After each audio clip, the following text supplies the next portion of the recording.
What's up, guys? Welcome to another video. I'd like to talk about something called top trumps. You guys remember top trumps, right? Probably have played it. Honestly, I never heard of top trumps until I got the Vita game of it. And for those who don't know, it's a statistics cards game.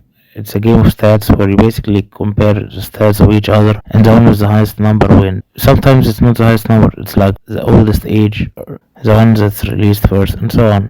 It can be about anything really. It can be about movies, TV shows, actors, athletes, celebrities, you name it.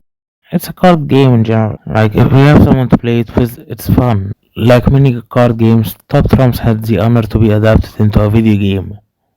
Top Trumps Turbo, it's for the PlayStation 3, PlayStation Vita, and PC. Is it actually a good game, or should the game be forgotten? Well, let's find out. To tell you the truth, there really isn't that much to say about the game. While the game's graphics aren't exactly the killer here, it does look like a bad PlayStation 2 game, and the soundtrack, well, there's really not much here, but it can be hit or miss, mostly miss in my opinion, especially the music that you hear when you win.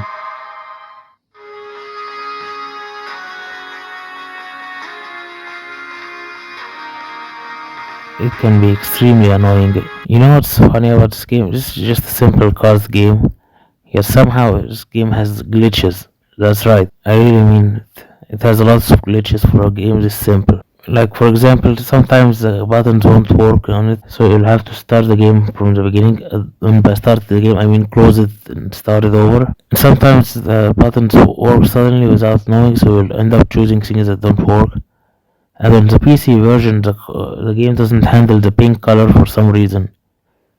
This is really weird. There are a few grammar errors here and there, so I'm guessing this game was rushed. Not to mention that the game's trophies or achievements, whatever you wanna call it, they are glitched and you can get 100% in them. It says win one perfect minigame. Like, I still have no idea what that perfect minigame is. Like, where your opponent never wins, where your opponent never gets a point. I don't know. This game is heavily rushed.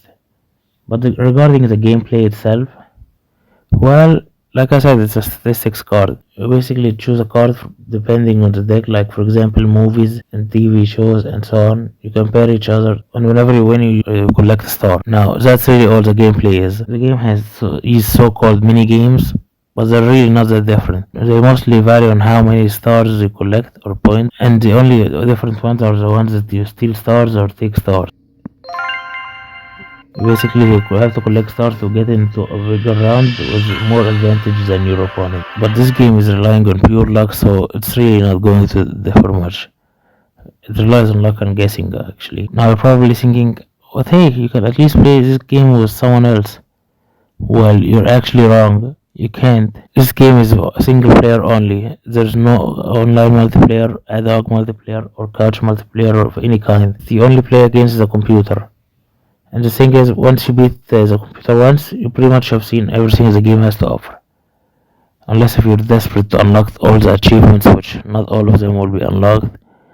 Maybe you could try your best at unlocking the rest, but they're glitched. Honestly, I didn't really last long playing this game. This is honestly the worst Vita game I ever played. I might argue between this and Vitamin Z, but Vitamin Z is free to play at least. At least the game isn't that glitched.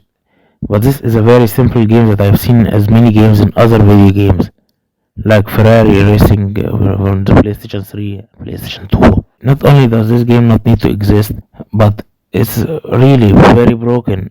And well, I don't know how much it cost, but I got it for physical. It was a little pricey, like I won't lie, but it was my cousin who bought it for me, so I can't complain. But regardless, this game is somehow broken, and this is actually the worst Vita game I ever played. The only good things about this game is that you can at least see someone like Captain Jack Sparrow, and Angry Birds, and so many other characters all in one game. Sure, they don't interact with each other, but it's still nice. Other than that, the only reason I would recommend you get this game is for collection only. Like, it's physical on the Vita, which by the way, the physical copy doesn't even tell you what kind of game this is. So unless you played the Top Trump game, or unless you have seen the ads, There's no real way to know what kind of game this is until you play it. Even the cover is terrible. Honestly, I'm gonna give this game a 1 out of 10. I've never really dropped a game this fast, and I honestly quit making Vita videos because I prefer to record the gameplay myself, but this game is so terrible, and honestly, I don't think this really need much gameplay to record, so this is a 1 out of 10 game for me. Thank you guys for watching my video. I really hope you enjoyed it, and if you do, please like and subscribe, and I'll see you guys next time for more.